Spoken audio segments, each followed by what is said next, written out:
Congratulations to you guys. आ गई है आप लोगों के डिमांड पे प्रीपोजिशन वाली क्लास, जिन्हें सीखकर आप एग्जाम में फुल मार्क्स लाने वाले हो। इस वीडियो को देखने के बाद 100% गारंटी है कि आपको दूसरे प्रीपोजिशन वाली वीडियो को देखने की ज़रूरत नहीं पड़ेगी।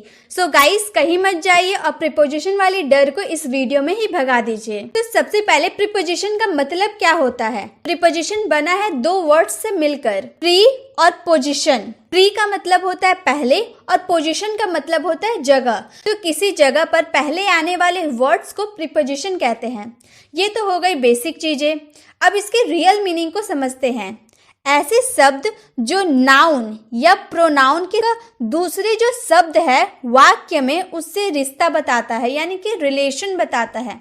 जैसे कि मैंने कहा I am in the class, मैं बोल रही हूँ I am in the class, मतलब मैं क्लास में हूँ। तो मैं यानी कि आई मतलब मैं, और क्लास, मैं और क्लास का रिश्ता कौन बता रहा है? इन, कि मैं क्लास में हूँ। कहाँ हूँ? मैं हूँ, यानी कि इन। मान लीजिए ये हमारा प्रोनाउन हो गया और क्लास हमारा नाउन, या फिर आप इसे ऑब्जेक्ट भी बोल सकते हैं, लेकिन मान लेते ये नाउन हो गया। तो प्रोनाउन और नाउन के बीच का रिश्ता कौन बताया? इन, जो हमारा प्रीपोजिशन होता है। तो ये तो आप लोगों ने समझ लिया।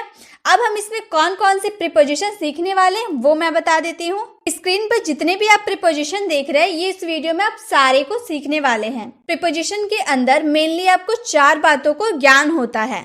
डायरेक्शन, यानी कोई चीज किस डायरेक्शन में यानी दिशा में रखी हुई है। टाइम, यानी समय, कोई भी काम कौन समय पर हो रहा है। प्लेस, यानी कि जगह। और स्पेशल रिलेशन, सबसे ज्यादा प्रीपोजिशन स्पेशल रिलेशन के ही होते हैं। तो एक एक करके हम सारे कुछ सीखने वाले हैं। वीडियो में एंड तक बने रहिए। इस वीडियो को देखने के बाद आप प्रीपोजिशन काफी अच्छे से समझ पाइएगा। तो सबसे पहले हम बात करेंगे प्रीपोजिशन ऑफ प्लेस। आप ये ध्यान दीजिए, प्रीपोजिशन ऑफ प्लेस की पहले हम बात करेंगे, जिसमें हम पहले इनक्लोज्ड एरिया की बात करें। प्रीपोजिशन ऑफ प्लेस के इनक्लोज्ड एरिया की बात कर रहे हैं। तो इनक्लोज्ड एरिया क्या है? इन, हम लोग का क्या है? In. Use in when something is inside something, मतलब कोई चीज किसी इनक्लोज्ड एरिया में है। इनक्लोज्ड मतलब तो समझ रहे हैं, बंद एरिया में है। जैसे आपको ड्राइंग में दिख रहा होगा, एक लड़की है जो रूम में बैठी हुई है और किताबें पढ़ रही है। मैं अगर इस लड़की को कॉल करूंगी तो ये लड़की फोन उठाएगी और मैं उससे पूछूंगी तुम अभी क्या कर रही हो? I am in the room, मैं कमरे में हूँ, ऐसा बोलेगी ना। I am in the room, मैं कमरे में हूँ, यानी कि इनक्लोज्ड एरिया में, एक इनक्लोज्ड एरिया में है। बात समझ में आ रही है? आप एक रूम में बैठकर टीवी देख रहे हो, गेम खेल रहे हो या पढ़ाई कर रहे हो, उसी बीच अगर मैं आपको फोन कर दूं और मैं आपसे पूछूंगी आप कहाँ हो, मैं आपसे पूछ रही हूँ आप कहाँ हो, तो आप मुझे जवाब दोगे I am in the room, मैं कमरे में हूँ। मतलब पूरा घर है एक, जिसका एक कमरे में है आप, एक इनक्लोज्ड एरिया में है आप। ठीक है, तो जब आप इनक्लोज्ड एरिया की बात करेंगे तो आपको वहां इन का यूज करना होगा। अब हम पहले एट को भी देख लेते, फिर इन और भी अच्छे से आपको समझ में आने लगेगा। जैसे अगर लोकेशन ऑफ पॉइंट की बात करेंगे, at tells us that the following noun is located at the specific point और लोकेशन। यहाँ पर आपको, यहाँ ड्राइंग में आपको बहुत सारे लोग दिख रहे हैं। मान लीजिए इसमें से मैंने किसी एक को कॉल लगाया और मैंने उससे पूछा कि तुम कहाँ पर हो, तो वो क्या जवाब देगा? मैं घर में हूँ। ये जवाब नहीं देगा कि मैं गार्डन में हूँ, मैं छत पर हूँ, मैं किचन में हूँ, ऐसे जवाब नहीं देगा। मैं अगर उसे कॉल करूँगी तो वो मुझे जवाब देगा कि मैं घर में हूँ। अब देखिए यहाँ पर आप ध्यान दीजिए, घर में हूँ वो बोल रहा, तो घर के किसी भी हिस्से में हो सकता है, ज़रूरी नहीं है एक रूम में है, गार्डन में है। ये तो नहीं बोला कि मैं गार्डन में हूँ, वो मुझे सिर्फ इतना बताया कि मैं घर में हूँ। तो घर के किसी भी पॉइंट पे हो सकता है, किसी भी हिस्से में हो सकता है, चाहे वे छत पे हो सकता है, चाहे गार्डन में हो सकता है, चाहे किचन में हो सकता है, चाहे रूम में हो सकता है। स्पेसिफिक लोकेशन नहीं बताया कि मैं गार्डन में ही हूँ, उसने सिर्फ इतना बताया कि मैं घर में हूँ। तो जब भी आप घर में रहो और आपको अगर कोई फोन करता है तुम कहाँ हो, अगर आप इनक्लोज्ड एरिया में रहे ना, बंद एरिया में, तो आप बोलेगा I am in the room, क्योंकि आप एक इनक्लोज्ड एरिया में है, एक बंद कमरे में है। अगर आप गार्डन में हैं, छत पर है, कहीं भी है, और अगर आपका दोस्त फोन करके पूछा कि तुम कहाँ हो, तो आप बोल सकते आई एम एट होम, मैं घर में हूँ। अब घर में कौन सा एरिया में हूँ वो नहीं हम बता रहे, हम सिर्फ इतना बता रहे कि मैं घर में हूँ। आई होप आपको इन और एट में डिफरेंस क्या है आपको समझ में आ गया हो। इनक्लोज्ड एरिया में इन और लोकेशन ऑफ पॉइंट किसी भी जगह में हो सकते हैं, घर के किसी भी जगह में हो सकता है, तब वहाँ पे आपको एट का यूज़ करना है। अब है सरफेस लोकेशन। सरफेस मतलब होता है सतह। Use on when one thing is attach to और टचिंग समथिंग, मतलब कोई चीज सतह से चिपकी हुई रखी हो। आपको यहाँ ड्राइंग में दिख रहा होगा, ये बुक है जो सतह टेबल को टच करते हुए रखी हुई है। मैंने यहाँ पर लिखा the books are on the table, किताबें मेज के ऊपर रखी हुई है। किताबें जो है वो मेज से सटी हुई है, तो अगर सतह से कोई चीज चिपकी हुई रखी हो ना, तो हम उसमें ऑन लगाते हैं। जैसे मैंने कहा the pen is on the table, ये जो पेन है वो टेबल से चिपकी हुई है। The lamp is on the table, ये लैम्प है, ये भी टेबल से चिपकी हुई है, सतह से चिपकी हुई है। तो जब कोई चीज किसी सतह को टच करते हुए रखी हो तो हम उसमें ऑन का यूज करते हैं। क्लियर? जब कोई चीज किसी सतह से चिपकी हुई रखी हो, टच कर रही हो किसी सतह को, तब हम उसमें ऑन का यूज कर सकते हैं। मान लीजिए कैट जमीन पर सोई हुई है, तो वो जमीन को टच करते हुए सोई हुई है ना। अब जमीन से थोड़ी ना ऊंचाई में सोई हुई है, नहीं, जमीन को टच करते हुए, सरफेस को टच करते हुए वो सोई हुई है। तो जब कोई चीज टच करते हुए, सतह को टच करते हुए रहे, तो वहां पर आपको ऑन यूज करना होता है। अब प्रीपोजिशन ऑफ प्लेस की बात हो गई, अब प्रीपोजिशन ऑफ टाइम की बात करते हैं। पॉइंट की जब बात करेंगे एट का यूज करेंगे। ये थोड़ा ध्यान दीजिए, क्योंकि एट के बारे में हम लोगों ने अभी थोड़ी देर पहले पढ़ा कि एट जब हम लोकेशन ऑफ पॉइंट की बात करेंगे तब हम उसमें एट का यूज करेंगे, लेकिन टाइम बताने के लिए भी एट का यूज करते हैं। आप लोगों ने काफी बार बहुत जगह बुक्स वगैरह में देखा होगा। अगर आपको बताने हो कितने बज रहे हैं, तो आप कैसे बताइएगा? मान लीजिए आपसे कोई पूछा कितना बज रहा है, तो आप बोलिएगा एट 5 o'clock। समय बताने के लिए, टाइम बताने के लिए आपको एट का यूज करना होता है। Clear? At 3:30 PM, at 7:30 AM, तो समय बताने के लिए आप एट का यूज करेंगे। Night, my brother comes late at night, मेरा भाई हमेशा लेट रात घर आता है। तो इसका मतलब वो हमेशा आपका फ्रेंड आपको कॉल किया, आप पूछा कि तुम्हारा भाई कहाँ है, तो आपने उसे जवाब दिया कि मेरा भाई हमेशा घर लेट आता है। मतलब वो जो काम करता है वो रेगुलर करता है, रेगुलर लेट से घर आता है। रेगुलर जो वो काम कर रहा है, मतलब रेगुलर लेट से आने का वो काम कर रहा है, तो उसमें एट का यूज करेंगे। लेकिन अब एट की जगह इन का यूज कब करते हैं? जैसे मान लीजिए कोई एक दिन, मान लीजिए आपका भाई हमेशा 9 बजे तक घर आ जाता है, लेकिन अचानक एक दिन वो 10 बजे घर आया। मतलब एक दिन, हमेशा नहीं, बस बाय चांस कभी एक दिन वो 10 बजे घर आया, तो वहां पे हम इन का यूज करेंगे। जो रेगुलर के तौर पे नहीं होता है, कभी कभी इत्तेफाक से हो जाता है, तब हम उसमें इन का यूज करते हैं। जो रेगुलर बेसिस पे होता है, तो उसमें हम एट का यूज करते हैं। ये आपको याद रखने हो कि इन और एट कैसे हम यूज करेंगे।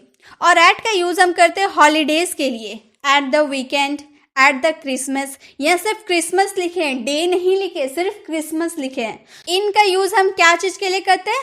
मंथ के लिए, मंथ बताने के लिए। इन दिसंबर, इन जून, इन जनवरी, इन मार्च, मतलब मंथ बताने के लिए हम इनका यूज करते हैं। सीजन्स बताने के लिए in winter, in summer, in rainy seasons, ऐसे मतलब सीजन बताने के लिए इनका यूज करते हैं। पार्ट्स ऑफ द डे, मतलब in the morning, in the evening, in the night, in the afternoon. तो मतलब पार्ट्स ऑफ द डे में जो पार्ट्स होते हैं उसको भी बताने के लिए हम क्या यूज करते हैं? इनका यूज करते हैं। ईयर्स बताने के लिए भी इनका यूज करते हैं। इन 2022, इन 2023, इन 2020, तो ये भी बताने के लिए हम इनका यूज करेंगे। डिकेड्स यानी कि दशक बताने के लिए, इन 1990s, इन 2020s, तो ये दशक बताने के लिए भी हम इनका यूज करते हैं। सेंचुरीज बताने के लिए भी इनका यूज करते हैं, इन द 20th century। तो इस तरह से हम सेंचुरी बताने के लिए भी इनका यूज करते हैं। तो इनका यूज हम इसी चीज के लिए करते हैं। लोग जो इनक्लोज्ड एरिया में अगर आप हो तो इनका यूज आप करते हैं, तो वो तो करना ही है, साथ में इसके लिए भी हम इनका यूज करते हैं। अब है ऑन, पॉइंट के लिए ऑन का यूज करते हैं। जैसे आपको बोलना हो days of the week, on Monday, on Sunday, on Thursday, तो डेज ऑफ द वीक बताने के लिए मंडे ट्यूसडे अब बताते हैं ना, तो वो सब बताने के लिए भी हम क्या यूज करेंगे? ऑन का यूज करेंगे। डेट बताने के लिए भी हम ऑन का यूज करेंगे। On the 6th of June, particular days बताने के लिए on the birthday, on the Christmas day. अभी हम लोगों ने इन, ऑन और एट को देखा पॉइंट बताने के लिए, लेकिन थोड़ी एग्जाम्पल के थ्रू भी समझते हैं। जैसे अगर मैंने आपको बोला कि कितने बज रहे हैं, 7 o'clock, तो 7 o'clock अगर मुझे पूछना हो तो उसके आगे आपको क्या लगाना है, एट। मतलब टाइम अगर आपको किसी को बताना हो तो उसमें एट का लगाना जरूरी है। लेकिन अगर मैं आपसे पूछूं, अगर मैं बोलूं 15 अगस्त 1947 के आगे अगर क्या लगाना है, तो आप क्या बोलिएगा, ऑन। क्यों? क्योंकि यहाँ पर डेट दिया हुआ है। अब मैंने आपको बताया ना, डेट के लिए हम ऑन का यूज करेंगे। अगर मैं सिर्फ अगस्त बोलती तो उसमें इन का यूज आपको करना होता। मतलब पर्टिकुलर डेट की अगर बात करें तो ऑन का यूज करना है, अगर सिर्फ मंथ की बात करूं तो उसमें इन का यूज करना है। तो आपको कंफ्यूज नहीं होना है। अगर आपको किसी को टाइम बताना हो तो एट का यूज कीजिएगा, अगर डेट बतानी हो तो ऑन का यूज कीजिएगा, अगर मंथ बतानी हो तो उसमें इन का यूज कीजिएगा। क्लियर? ये प्रीपोजिशन ऑफ टाइम का पॉइंट के बारे में हम लोगों ने जान लिया। अब प्रीपोजिशन ऑफ टाइम का और एक पार्ट है एक्सटेंडेड। एक्सटेंडेड में क्या क्या आता है, ड्यूरिंग। ड्यूरिंग आपने काफी बार सुना होगा, ड्यूरिंग यानी कि के दौरान। During the summer vacation, summer vacation के दौरान, तो दौरान मतलब during. By, not later than at और बिफोर, मतलब बाय का यूज वहां होता है जहां पर एक डेडलाइन होती है और उसी डेडलाइन पर काम को खत्म करना होता है। काम शायद पहले भी खत्म हो सकती है। जैसे कि मैंने आपको बोला, मान लीजिए आप मेरे ऑफिस में काम करते हैं, आज फ्राइडे है और मैंने बोला कि मंडे होते होते मुझे सारे रिपोर्ट्स चाहिए। मतलब जो आपने रिपोर्ट्स तैयार किया है, मुझे मंडे होते होते मुझे वो चाहिए।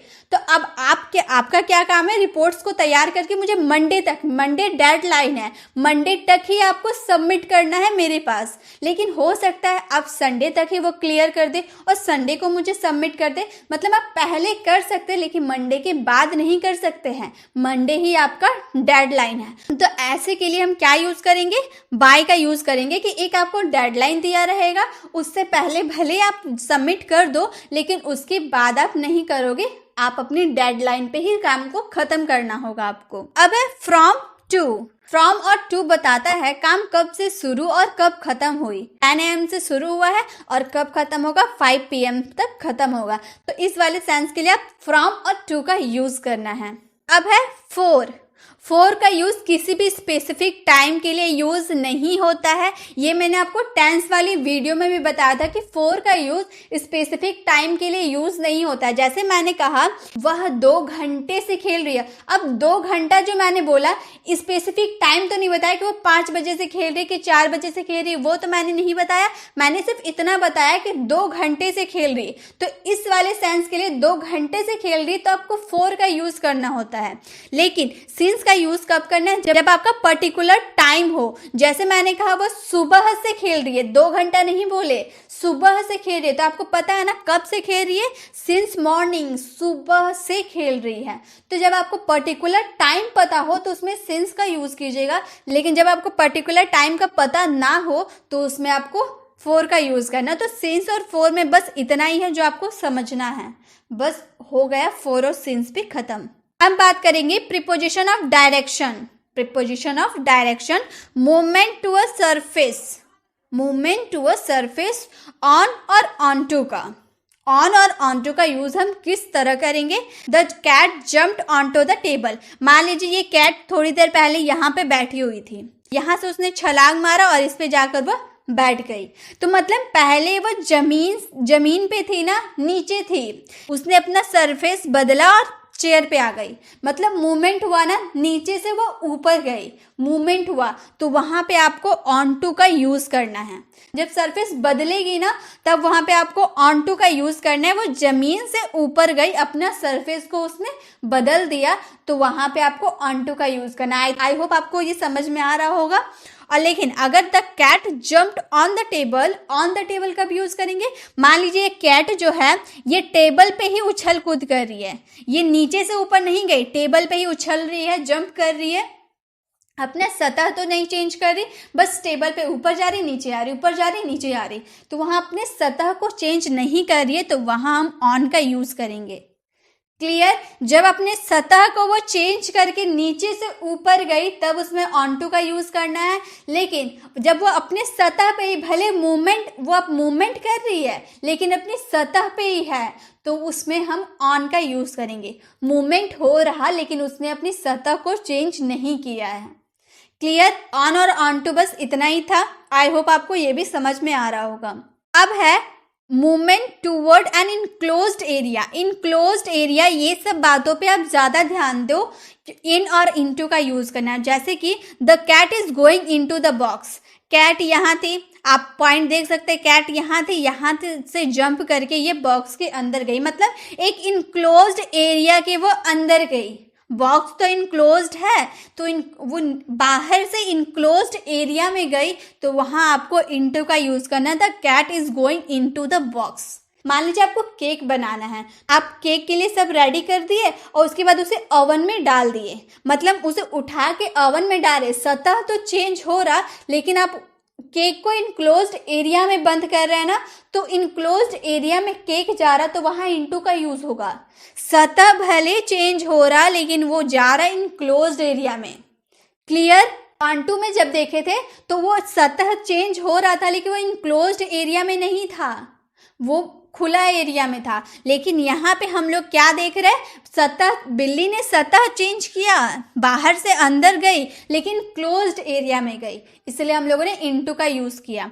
अब the cat is in the box. मान लीजिए कैट बॉक्स के अंदर गई और बॉक्स के अंदर गोल गोल घूम रही है, वो मूवमेंट कर रही है, बॉक्स का अंदर मूवमेंट कर रही है लेकिन वो अपना सतह को चेंज नहीं कर रही है, तो उसमें इन का यूज करना है। ऑन टू और इनटू में एक बार डिफरेंस बता देती हूँ। खुला एरिया में अगर आप नीचे से ऊपर जा रहे हो, सतह को चेंज कर रहे हो, तो उसमें आपको ऑन टू का यूज करना है।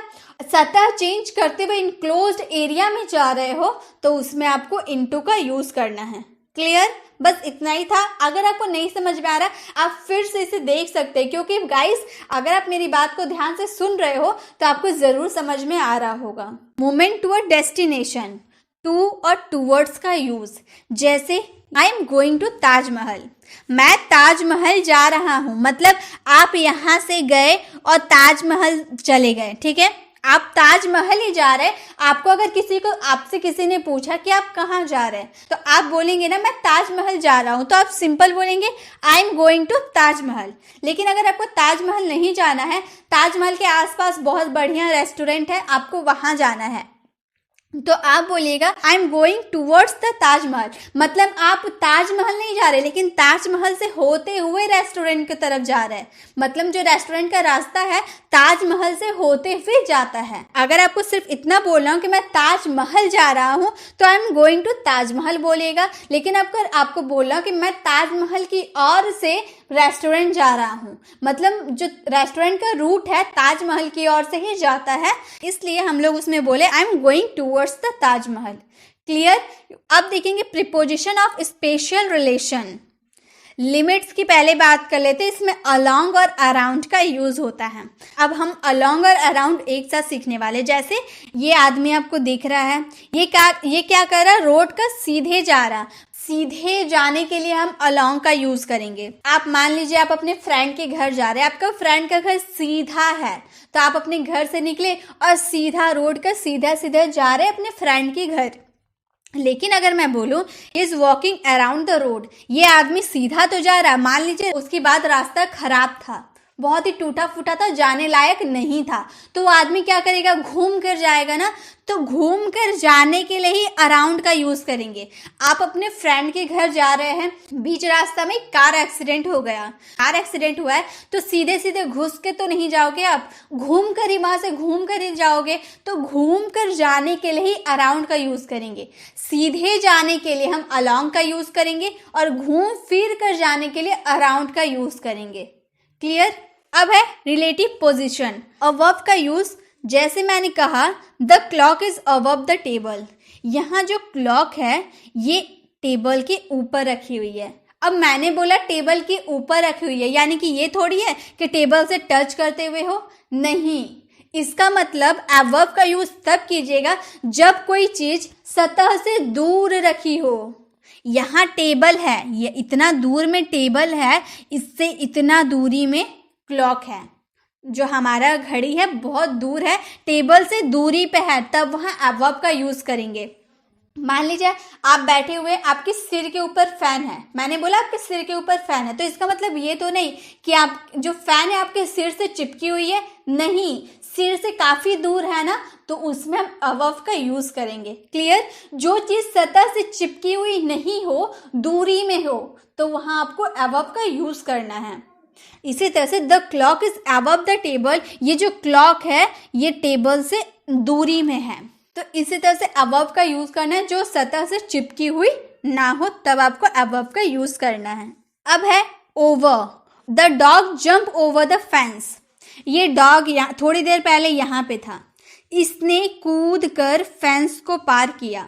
ये फेंस है, इसने यहाँ से जंप किया और इधर गया, तो ये ऊपर से गया ना, कूद कर ऊपर से गया, तो ओवर का यूज़ करेंगे। बीच में कोई पेड़ टूटकर गिरा हुआ है, तो आप क्या कीजिएगा, यहाँ दौड़ते दौड़ते आइएगा, फिर यहाँ जंप करके आइएगा ना। अब सीधा सीधा उसको सट करते हुए तो नहीं आइएगा, वहाँ से कूद कर आइएगा। Over, over the tree, over the tree, tree के ऊपर से आपको कूद कर आना है, तो उसी वाले सेंस में आपको ओवर का यूज़ करना होता है।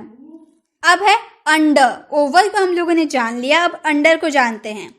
The cat is under the box, जो बिल्ली है बॉक्स के अंदर है, यानी कि ये जो बॉक्स है ये बिल्ली उसके अंदर घुसकर बैठी हुई है, इनक्लोज्ड एरिया में वो छुपकर बैठी हुई है। तो जब कोई चीज़ अंदर रहेगी, यहाँ पे कैट है, बॉल हो सकता है, बैट हो सकता है, जो बॉक्स के अंदर रखी हुई है, अंदर में है, तो वहाँ पे आपको क्या यूज़ करना है, अंडर का यूज़ करना।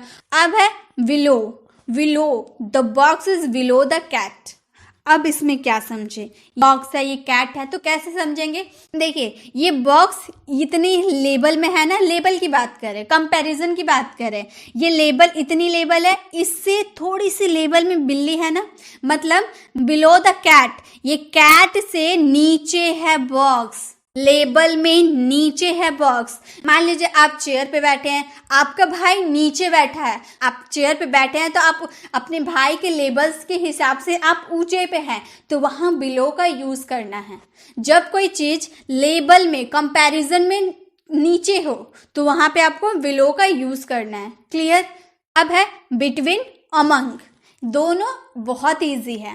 The red box is between green and yellow box, ये जो रेड बॉक्स है ये किसके बीच में है, ग्रीन बॉक्स और येलो बॉक्स के बीच में है। मैंने आपको कॉल किया और बोले तुम कहाँ हो, आप बोलोगे मैं अपने दोनों भाई के बीच में हूँ, मतलब आपका दोनों भाई आपके बगल में बैठा हुआ है और आप उसके बीच में बैठे हुए हैं, तो आप दो व्यक्तियों के बीच में है ना, तो उसमें आपको बिटवीन का यूज़ करना है।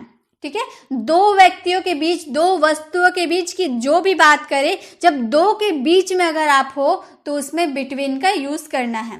और अमंग का यूज़ कब करना है, जब दो से अधिक के बीच में हो ना, दो या दो से अधिक के बीच में हो, तब आपको अमंग का यूज़ करना है। जैसे ये आदमी आप देख सकते हैं, इससे मैंने कॉल किया और मैंने पूछा तुम कहाँ हो, तो ये बोलेगा I am stand among the boxes, मैं बहुत सारे, दो या दो से अधिक, बहुत सारे बॉक्सेस के बीच में खड़ा हूँ। सिर्फ दो बॉक्स तो नहीं है, बहुत सारे बॉक्स है ना, तो जब आपको दो या दो से अधिक की बात करनी हो कि मैं दो या दो से अधिक व्यक्तियों के बीच में हूँ, तब उसमें आपको अमंग का यूज़ करना है।